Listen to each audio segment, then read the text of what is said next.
Back in 2010, I had read the Bitcoin white paper. I had tried doing a startup in the tutoring and education space. It was kind of like a base hit, didn't really go very well. And I had joined Airbnb as an early employee to try to learn more about how to do a startup. And so I kept thinking, I really want to do another startup. I want to do another startup. And I eventually read that Bitcoin white paper, and I started to think more and more about it. So nights and weekends, I was kind of working on a prototype. I wasn't sure about myself. I didn't really know if this was the thing I wanted to go do. But I applied to Y Combinator, and that's the first time somebody actually told me, maybe you're not crazy. Like this whole Bitcoin thing is not completely nuts. Maybe we'll write you a little seed check and get off the ground. This was probably 2012. I decided to quit my job, join Y Combinator, and maybe some of the feelings are very similar to how you're feeling right now. I definitely didn't feel like anything was for sure. I felt like this was a very high-risk endeavor. I didn't really know if any of it was going to work out. I felt like maybe I have a shot at something working here, but a lot of cards are going to have to flip over the right way, and a lot of hard work is going to have to happen. I was struggling to find anybody who would join my team and work with me. You know, the early stages, it's impossible to find people to join you on these crazy journeys sometimes. I almost co-founded it with one person, and that all exploded in dramatic fashion.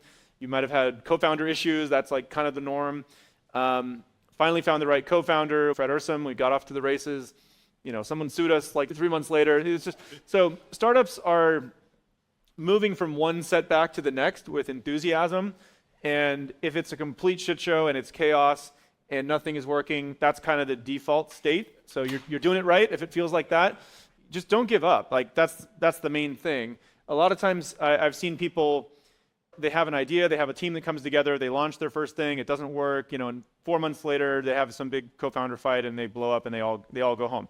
And it's like, well, you didn't really try it, you know, because there's no idea that works on the first try. You have to put something out there and then grind it out like 2 or 3 years usually to sort of talk to your customers, improve the product, talk to your customers, improve the product. And sometimes it never works, and sometimes you break through after n number of years. If you look at almost every successful startup, it feels like it was an overnight success, but really that's just how history gets written in hindsight. If you talk to most of those founders in the early days, there was a period where any reasonable person would have quit. Nothing was working. They were in credit card debt. They were being sued, and all of them somehow persevered and pushed through and finally found something that started to get working, and then the next thing, and then the next thing. There was no way to buy and sell crypto, by the way, in the first version of Coinbase. It was just a hosted Bitcoin wallet.